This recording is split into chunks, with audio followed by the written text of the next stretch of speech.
Hello friends, நம்ம favourite சீரியல்லாம் அடுத்து என்ன சுவாரஸ்யமாக நடக்குது அப்படின்னு சொல்லிட்டு பார்க்குறீங்களா? இந்த ராஜேஸ்வரி இருந்துக்கிட்டு உடனே கால் அடிக்கிறா. யாருக்கு அப்படின்னு சொல்லிட்டு பார்த்தீங்கன்னா, வேறு யாருக்கும் அந்த ரகுவுக்கு தான். ரகுவுக்கு ஃபோனை பண்ணி என்ன சொல்கிறா அப்படின்னு சொல்லிட்டு பார்த்தீங்களான்னா, அந்த ரகுவுக்கு ஃபோனை போட்டு, ரகு ரகு நம்ம நினச்சது அப்போ வந்து கூடிய சீக்கிரம் முடிய போகுதுன்னு நினைக்கிறேன். என்னை மிரட்டிகிட்டு இருந்தான் இல்லையா, அவன் சென்னைக்கு வரப்போகிறானா. சென்னைக்கு சும்மா வரப்போகிறதில்ல, வந்து என்கிட்ட பணத்தை கேட்டிருந்தான் இல்லையா, அதை பிடுங்கிட்டு போகிறதுக்காக தான் வரப்போகிறான்.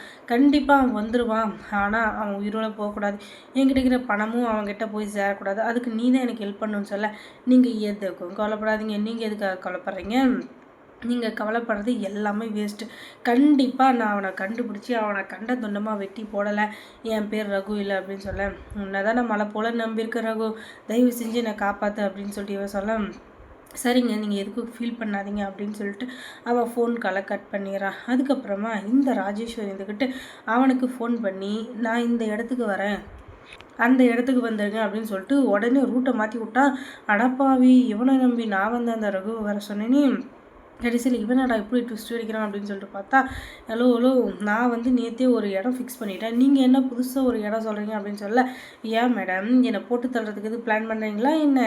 இல்லை, சும்மா கேட்டேன், என்னை போட்டுக்கிட்டு தள்ளி போடுவீங்களோ அப்படின்னு சொல்லிட்டு. ஏன்னா நீங்கள் சொல்கிற இடத்துக்கு நான் வந்து அந்த இடத்துல எனக்கு தெரியாமல் யாரையாச்சும் நீங்கள் ஒழிச்சு வச்சு அது மூலிமா நான் மாட்டிக்கிட்டா, அதனால தான் நான் சொல்கிற இடத்துக்கு நீங்கள் வாங்க. அதுவும் இல்லாமல் இப்போனே நீங்கள் வந்து ஃபோனை வந்து ஆஃப் பண்ணுறீங்க. நான் வந்து ஒரு ஃபோனை உங்கள் வீட்டு வாசப்படியில் வச்சுருக்கேன், அந்த ஃபோனை எடுத்துகிட்டு தான் நீங்கள் வரப்போகிறீங்க, இந்த ஃபோனை உங்கள் வீட்டிலே வச்சுட்டு வரீங்க அப்படின்னு சொல்லிட்டு சொல்ல, அடப்பாவி நம்ம நினச்சதுக்கு மேலே அவன் சரியான உஷாராக இருக்காப்பா அப்படின்னு சொல்ல, இன்னொரு விஷயம் மேடம், இந்த ஃபோன்லேருந்து நீங்கள் எனக்கு மட்டும்தான் கால் பண்ண முடியும்.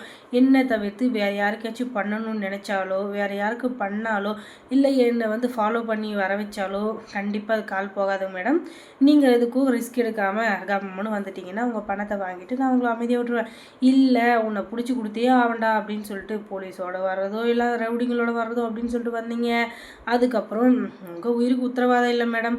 அதுக்கப்புறம் என்னை வந்து கோச்சிக்கூடாது, அதையும் நான் சொல்லி போட்டேன். ஆமாம் அப்படின்னு சொல்லிட்டு சொல்ல, சரி சரி எந்த இடத்துக்கு வரணும்னு சொன்னதும் ஏதோ ஒரு இடத்துக்கு வர சொல்கிறாங்க. அந்த ரகசியமான இடத்துக்கு. அந்த இடத்துக்கு போனதுக்கப்புறம் தான் தெரிய வருது, அது வேறு யாரும் இல்லை ரகு தான் அப்படின்னு சொல்லிட்டு. அடப்பாவி, நீ தான் இத்தனை நாளாக இந்த வேலையை பார்த்துட்டு இருந்தியா அப்படின்னு சொல்லிட்டு பயங்கர கோவத்தில் இருக்க நம்ம ராஜேஸ்வரி இருந்துக்கிட்டு, எப்படி இப்படி எவ்வளோ அழகாக நடித்தான், யாருக்கும் ஃபோன் பண்ணக்கூடாது அப்படி இப்படின்னு சொல்லிட்டு என்னென்னவோ பேசினானே, கடைசியில் இவன் தான் சொல்லிட்டு எனக்கு தெரியாமல் போச்சு.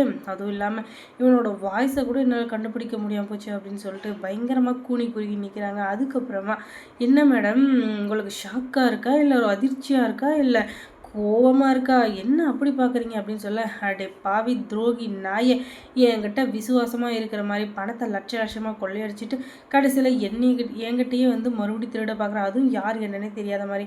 நான் உன்னை சும்மா விடுவேன்னு நினைக்காத அப்படின்னு சொல்ல, மேடம் நீங்கள் என்னை சும்மா விட தேவையில்ல, ஏன்னா நீங்கள் ஏற்கனவே என்னை மாட்டி விட்டீங்களா, அதனால் போலீஸ் என்னை பெண்டை நிமித்தினாங்க. போலீஸ் இப்போ கூட என்னை தேடி வீட்டுக்கே வந்துட்டாங்க. அவங்க அரெஸ்ட் பண்ணுற நேரத்தில் நூலிலே தப்பிச்சு நான் இங்கே வந்திருக்கேன். இதுக்கு மேலேயும் நீங்கள் ஏமாத்துறது, என்னை ஏமாத்துறது, இந்த மாதிரிலாம் வேலை வச்சுக்கிட்டீங்க, அதுக்கப்புறம் நான் மனுஷியாகவே இருக்க மாட்டேன். ஏன்னா நான் வந்து பிறந்ததுலேருந்தே ரவுடி மேடம். நீங்கள்லாம் பஞ்சத்துக்கு ரவுடியானவங்க, நீங்கள் பிஸ்னஸில் ஊறி போனவங்க, அதனால் உங்கள் மூலையும் என் மூலையும் ஒரே மாதிரி இருக்குன்னு தயவு செஞ்சு கனவு கொட்டா கேட்டாதீங்க மேடம். ஏன்னா என்னுடைய கிரிமினல் மொழியில் எந்த நேரம் கிரிமினல் ரத்தம் மட்டும்தான் வரும், அதனால் எனக்கு எல்லா பக்கமும் கண்ணு அப்படின்னு சொல்லிட்டு பயங்கரமாக மெட்டிக்கிட்டே இருக்கான். அதுக்கப்புறம் மல்லி சீரியலில் என்ன சுவாரஸ்யமாக நடந்திருக்கும் நீங்கள் தெரிஞ்சுக்கணுன்னா நம்ம சேனலை சப்ஸ்கிரைப் பண்ணுங்கள். தேங்க்ஸ் ஃபார் வாட்சிங்.